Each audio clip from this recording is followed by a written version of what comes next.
And he gives me MP3s. Ladies and gentlemen, ladies and gentlemen, good afternoon. Good afternoon.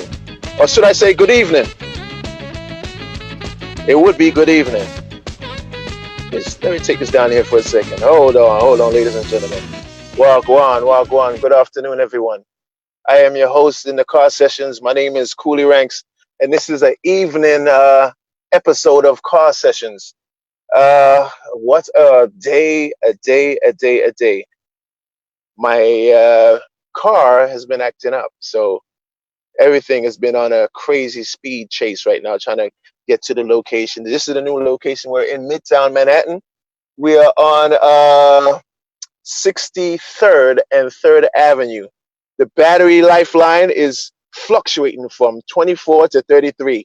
So that just means we have to speedball the tunes. I tell you. So listen, we do have I think I am. Yeah, I'm live. I'm live on my screen. So excuse me a second. That's production talk with Johnny. That's okay.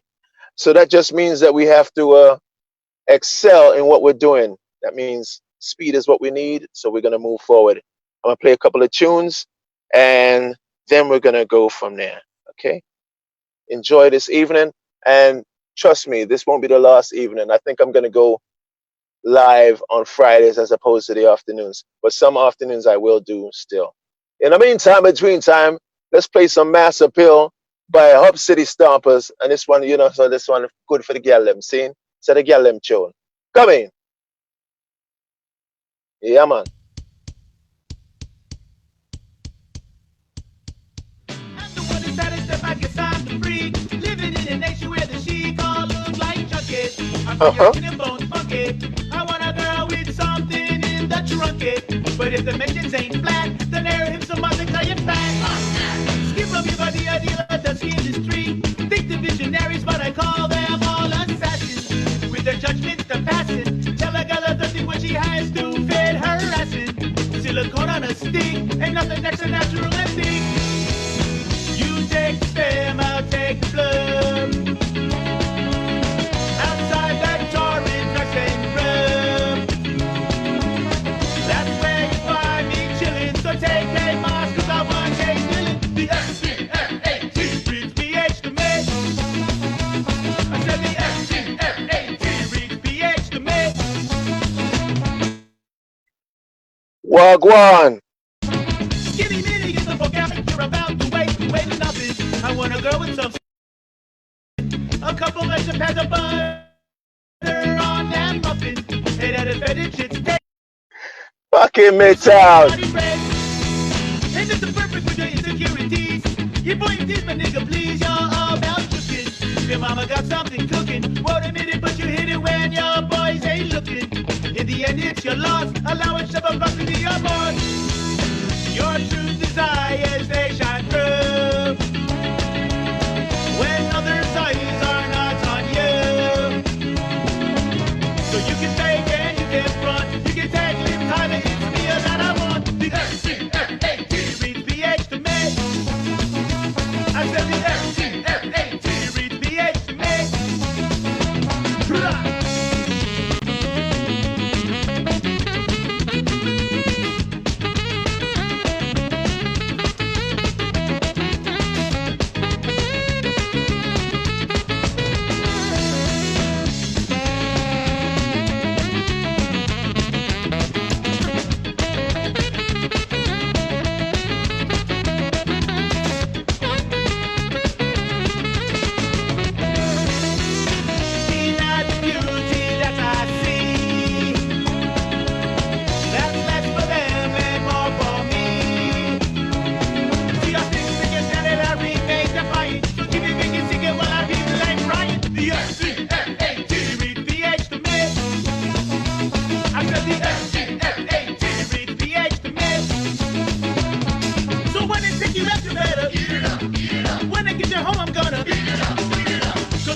Don't play the game, don't try to hide. Turn kids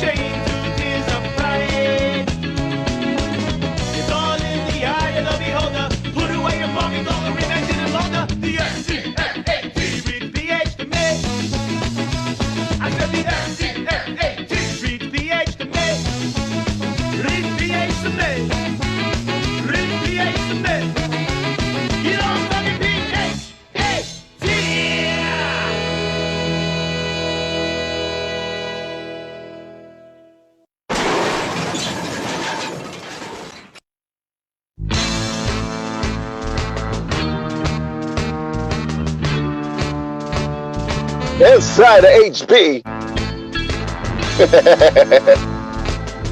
The HCB. Hub City Stompers. Danny Jersey. Stand up, represent.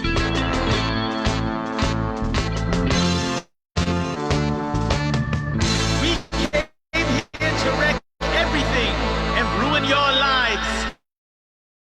God sent us. Hub City Stompers.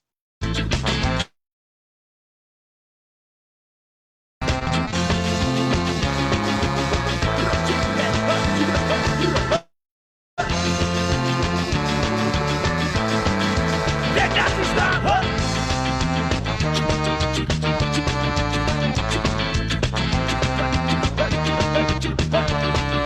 That got to stop, huh?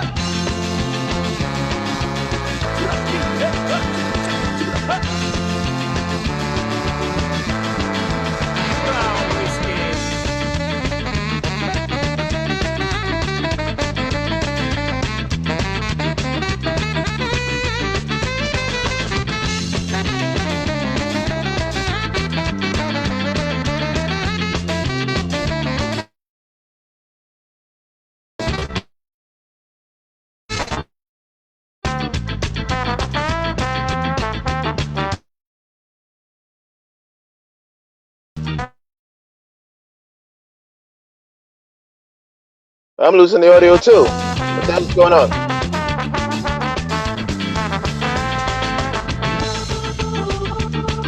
The internet is unstable.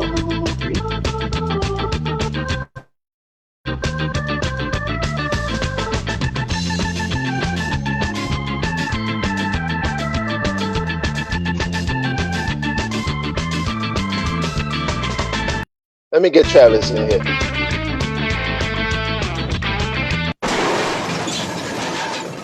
You know what's this internet is going crazy. Let's just get Travis in here.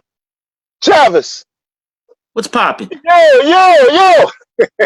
What's popping, man? Man, you don't even know. I'm trying to get you in here, bro. I'm taking this thing down. Oh, what's up, bro? What's going on? You chilling in your vacation home? Yeah, you know, had to escape the madness and get up to the lake, the undisclosed location. I think you disclosed it already, bro. It's It's all on Facebook. It's all over there. So You I know where picture me you and my Rastafarian brother-in-law. Indeed. Power, tell him strength and energy. Whatever, right? So listen, I really wanted to highlight you for many reasons. One, you're a friend. But as far as the Scar thing is, right? Like you're the skin band that I actually know. There may be some other bands, but not really in the scene that I know personally like that. And you are one that's been representing skins from 19 or wherever. So From back to 7, yeah. I mean, yeah, I want you to have a platform to speak, because I don't want you to be overlooked in this whole grand scheme of ska, because skins are a part of ska, and it's usually we get divided into sections of who we are, as opposed to it being one thing. So I wanted you to have a platform to speak as well, and say, you know, how did you become a skin? What does it mean to you? What does the music mean to you? You know, bunch of questions. Just feel free to speak, as you so eloquently do all the time. well, I mean, obviously everyone associates us with skinheads. It's not like we're not a skinhead exclusive band. I think we're a ska band. It's Right. just that much like, just like going back to the I-7 days, it just seemed like that whole aspect of it was getting lost. So there definitely was some intention there, some rather deliberate intention, as you see with our appearance and our lyrics and everything, to be like, hey, ska's for skins too. It's not just for suburban kids wanting to do their thing. There was always that element to it. That was one of the first after Jamaicans. That was the main listenership, if you will, of ska. Yeah. Indeed. So I mean, it's not like we're trying to exclude everybody else. We were just making sure skins were included too. That's all. Right, and I agree with that being the inclusion, because most people in America, when they think of skins, they're thinking of, Nazis, and they're thinking of, father boys, what we got had in England, father boys, and people of destruction, and anti-racial. I mean, racist, not even anti-racist. You know what I mean? So I think that was probably the reason why you guys were being excluded, because they wasn't really understanding your role in this thing. Because your role is just Well, as important as everybody else. well, that's the whole, that's the other thing too, is that I guess it served that purpose in that, you know, maybe people who weren't familiar with ska or skins or whatever, either one or both, and they see a bunch of multiracial skinheads up there playing this music, which is, let's be honest, it's black music. Where to start? It's black music. True. So what way for people to start asking questions and educating themselves about the whole subculture? Yeah. You know, I mean, if you're listening to ska, you think skins are Nazis, then you got a lot of homework to do, man, in the first place. So Yeah, and we need people like yourself to tell that story, because I think on this side of the waters is not so prevalent. I mean, I remember going to shows. It was like you had a lot of sharp skins. You had even more so. I mean, I used to see them so much. There was a lot more sharp skins back in the day. I don't see them as much as I did before. well, maybe not people overtly labeling themselves sharp. I mean, I never labeled myself sharp. I was just a skin. That's the whole point. There shouldn't have to be sharp or this kind of skin or that kind. You're a skin, and being a skin in and of itself automatically like takes out the fact that you could be a white supremacist, because you're representing a subculture that wouldn't have not have existed without the cohesion of two races, the white working class and Jamaican rude boys. There would be no skins. So to say, you know, I'm a Nazi skin, or I'm a anti-racist skin, or I'm a red skin, well, what is a, you're skin or you're not? And if you're Nazi, you ain't skin. So I don't know what to tell you. Wow. Yeah, You remember the wetlands? There's all of course. the wetland shows. Yeah. Half the crowd was skins back then. Man. Yeah, absolutely. Well, this is what I'm saying. I mean, I'm online a lot. I surf a lot. I'm always on IG, or I'm on Facebook or some shit like that. And I see it more prevalent in Latin America and in Europe. Like I see skin girls. Like you used to see skin girls back in the day. I don't see that like that anymore. It's like a dying breed, but I still see it in Europe. I see it like all on their pages. It's like a whole thing going on. But maybe maybe my scar is not attracting that anymore. I don't know. Maybe your scar. No, I mean, you know, the United States has odd kind of up and down and wax and wane of subcultures and underground music. Anyway, you know, it's weird. It kind of comes and dies here, but in other countries, it just keeps on growing nice and steady. Yeah. I mean, I noticed the same thing when we tour Mexico, when we tour Europe. We you know, I see more skins at shows too. I used to see more skins at shows, you know, back in the day, and not so much anymore. Some of the diehards. Now, mind you, there's some scenes that we play where there'll be a shit ton. You know, I mean, we play Texas or Chicago or California, and it's they all roll out. Texas and California, Chicago. Yep, Chicago. Absolutely. Someone in the background said, "I better believe it." Someone in the background. Well, I guess I'm gonna change my form of music and to bring everyone else in, because I enjoy seeing all of that. That's where I come from and shit. That's what I know. Maybe I need to play some two-tone. Either way, you know, like I said, we our as you know, our stylistically HCS is all over the place. You know, we got some trad, some two-tone, some ska punk, some ska core. You know, we always definitely, you know, as diverse as we are musically, we like to, you know, obviously stick to a lot of skinhead themes lyrically too and stuff, and just still have that spirit, you know. But like I said, it's for everybody. But I've always since I joined Inspector 7 in 1994, I think ska should always remain, shall I say, skin friendly, you know, skin centric. Because I'm just saying, it's a large aspect of the music. It's a large history of the music. Why don't you just throw it in the toilet you know, that's it. I resented that back in the day, and I was very happy. You know, when Inspector 7 was when they were Agent 86 and they were first forming, and I was like, well, you know, this is a good vibe. And then when I joined Agent 86 formed in 92, I joined Inspector 7, as they were called, in 94. And I'm like, yeah, let's push this even more, man. And we had skins in the band. We had every race under the sun in the band. And I was like, that was the whole point. Yeah. Two things that, because, yeah, I also didn't want it getting whitewashed, you know? Yeah.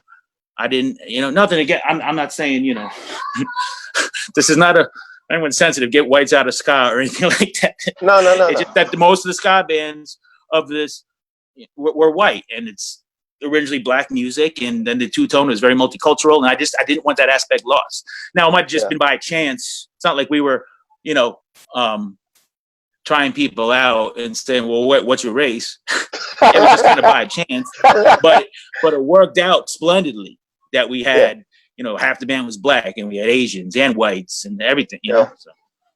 Yeah, and in my world, I tried to get a couple of kids from my hood involved and shit, but they just wasn't in it. I mean, I can't blame them, because when I came to this music, I thought it was a foreign, crazy, insane music.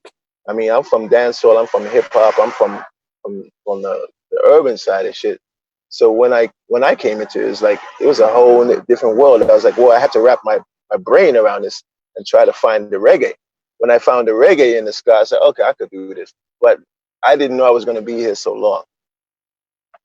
Well, so anyway, that's the point. I saw a funny discussion the other day on I forget what, some ska board about, you know, including people of color in ska more and all that.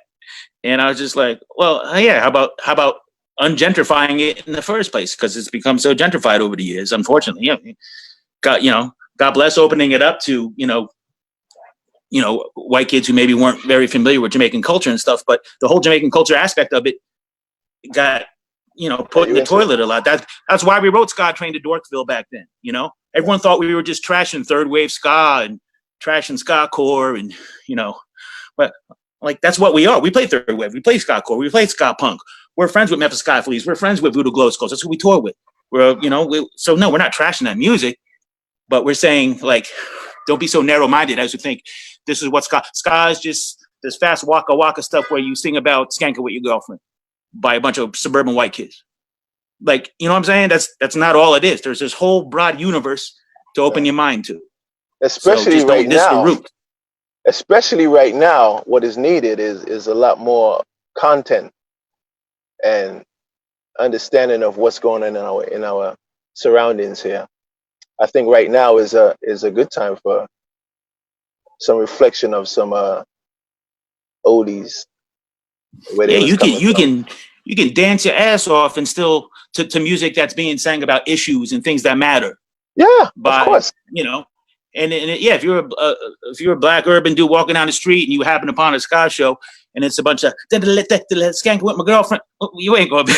You know, you see a black dude on stage that's getting down to some reggae and talking about things that relate to you, then look at that. That's another black person interested in ska. Oh, imagine that. Yeah, but I think how it happens is because people just start singing about what their surroundings are, and then. You know what I mean? Because they sing about what's going on in their life and what's going on, you know, it doesn't really affect them in the same, like here, I'm in the city, we got all these protests going on. I think now, because these protests are widespread, the lyrical contents may change a little, may move a little bit more in a conscious vein as opposed to just jumping on your skateboard or on your BMX. You know what I mean? I think it could go there. Let me ask you something. Because you put a lot of humor in your songs too, sarcastic humor, and you gotta be. I think the listener needs to know that he makes fun a lot in his songs. He's a natural comedian. He's not joking here, but he's a natural comedian. Now, I'm gonna put you and Real Big Fish in the same, not in the same, but in a comedic sense, because he dubs his thing comedic ska. You put a lot of sinister, sarcastic thing in there too, which I could also say is comedic too, because I listen to. I'm like, in a way, it's like, in a way, when I listen to him, I'm like, I cringe sometimes because it's truthfully honest. It's truthfully honest, but it's funny too. That shit you be saying Well, I is mean, like, yeah. You, So first thing, we're from Jersey. I'm from Jersey. I was born in Pittsburgh, but I lived in Jersey since 1977. okay. So ball breaking is first language. Is language number one before English. Breaking balls. That's just how it is. So I mean, that's just how I address things. Secondly, it's funny because we address topics ranging in significance. We address racism. We address sexism and violence towards women. We address pretty serious topics and stuff. And I want to address it in a harsh way, but I throw the humor in there too to kind of like, you know what I'm saying? Not even necessarily. In some ways, it might make it more palatable for people. In some way, it makes it more brutally honest and a little less palatable for people. All of that.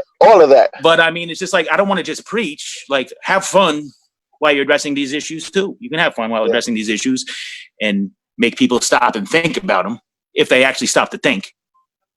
To really honest again. Yeah. Well, because it's true. I mean, some people don't stop to. Some people listen to my songs like Lil Julie Swastika. Dude, some kid listened to some on that ska. There was a ska spot site or blog or something from years ago, and some kid listened to Lil Julie Swastika and thought HCS was a Nazi ska band because he didn't stop to listen to the listen to, which was fun. It was one of my favorite threads I've ever read in my life. It was amazing. Or even with Johnny Date rape, people might think we're not making light of rape at all. We're explaining to you that no matter that a woman can take it to the point of wanting to have sex with you, and any point after where the will changes, and you keep going, that's rape.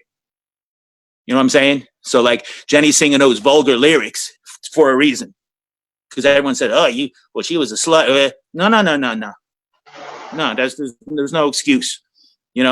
So that's why we have those vulgarities in there, not just to make people laugh and make it entertaining, but to have an actual point. Mm-hmm. Name out some of your albums. I'm a sarcastic asshole. Yes, there's that too. No, you're very sarcastic. I won't call you an asshole. Never would I say that, because I like you a lot. I want you to name out some of your records so anybody that's listening, they know some of your albums that they're gonna pick up. Because I also want to promote you. I want to make sure that they know who you are. Your name is, once again, Travis from Hub City. Travis is my proper name. Rev Sinister is what the stage name. What is that? And we have 7 albums out now. At this point, there's 7. Wow. There's Blood, Sweat, and Beers, which is the first one we did on Megalith. There's Mass Appeal, which is the EP that we self-released, 5-song EP. There's Dirty Jersey, which was really the one that kind of defined us, I guess, that we put out in 2006. Okay. There is Ska Black Sheep, which was the first one we did on Stubborn Records. There is Life After Death, which is number 5. We did that on Stubborn Records as well. I don't know if anyone knows that record exists, but it does. Check it out. Let them check it out. And then Haters Dozen. Yeah, Haters Dozen, which is what we did on Altercation Records in 2018, which was kind of almost like our magnum opus. It's a good record.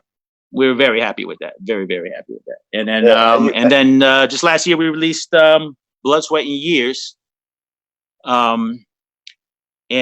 which is essentially a redoing of a lot of the earlier songs that were on the Megalith and on Blood, Sweat, and Beers and Mass Appeal, but we just kind of redid them to the kind of how they're performed now. We kind of upped the production some, and we threw in some new songs as well. So. Do you produce all of your music yourself, or is it a collab thing? Well, I mean, it's collab with whoever's engineering. I mean, on Stubborn, obviously Jeff, Django was producing on that in collab with us. And actually, sorry, let me correct that. Actually, on our first 5 albums, it was all Django because we did them all at Virgin City. So okay. Shout out to Django. It wasn't until Haters Dozen is when we actually finally recorded at an actual tried a different studio, Orange Sound up in Orange, New Jersey. But it's always in Jersey. We always record in Jersey. Okay. I'm not hating, but let me congratulate you on that Haters Dozen, because in that one you showed off a lot of skills, and you wrote songs for Jenny Whiskey, which I didn't know until you told me. I was like, wow, that's a gift, bro. That was you transformed. I never heard Jenny Whiskey before. Well, on Dirty Jersey, she got 2 tracks on Dirty Jersey, Skinhead Boy and Johnny Date Rape are 2 of her strong, most infamous tracks. Like I said, I was sleeping on all of that before, but when I heard, I actually got a present because I was on the record, so I got a present. So once I heard the tracks, I was like, wow, she's really you've got another project to do. I'd write a whole goddamn album for her if I could. Man, it's ridiculous. Yeah, I always say I gotta write more songs with Jenny. Yeah, yeah. Hard Place to Be was the banger off of that one. That was she killed that. She killed it. Yeah, she killed that. I got that in my trunk. I will come back. Nah.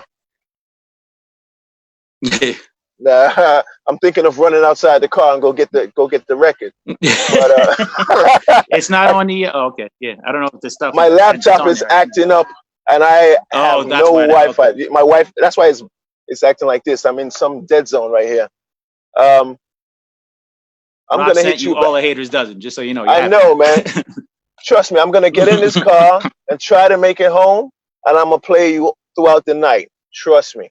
I just wanted to make sure that I got you in here on this interview, because it's really important that I get you in here. Ladies and gentlemen, that was Travis from the Hub City Stompers. Anyone you want to shout out in Jersey or wherever you would like to shout out, because I know you rep Jersey. The whole New Jersey and New York posse. You kidding? I'm telling you, we gotta do what we gotta do. We gotta hold it down now and not get impatient and not try to play shows, and just hold it down so we can get through this shit and play shows again. I'm feeding like a crackhead, just like everybody else, dying to play live again. I'm dying. Our whole year schedule got wiped out, but let's just hold it down. Let's just chill. Let's get through this shit. And then 2021, I already warned the band, I'm going on a tour for like a year. I want to play with all my friends, Mep Scavleys and the Pilfers and Rude Boy George and I got friends. We got friends all over the country. We can't wait to play with again. I saw a model of how to do this thing, man. I'm gonna talk to you off the air, but I saw a model how we can actually do some shows and make it big. I saw my ex-manager did something the other day. It was pretty amazing. I'm gonna put you on with that in a second after you get off air. Ladies and gentlemen, that's the man right there. We're gonna wrap this up. I'm gonna come back in like 30 minutes. I see Adam Smith. I see Adam Smith. No, not Adam. I can't see anything because I'm just with you on the phone. Shout out to everybody that's listening and watching. I'm in upstate New York right now at an undisclosed location. Oh, I'm at one of the lakes. Shout out to Adam. What's up, Adam? I can't see anybody on the check-in right now, but when I shut down and I come back and I play some music, I'll be able to see everybody live. And I got more of Hub City Stompers in here. So, ladies and gentlemen, I'll be back in like 15 minutes. I'm taking this ride home through the town, and pray for me. Yo, peace. Yo, Travis, thank you so much. Johnny, shut it down.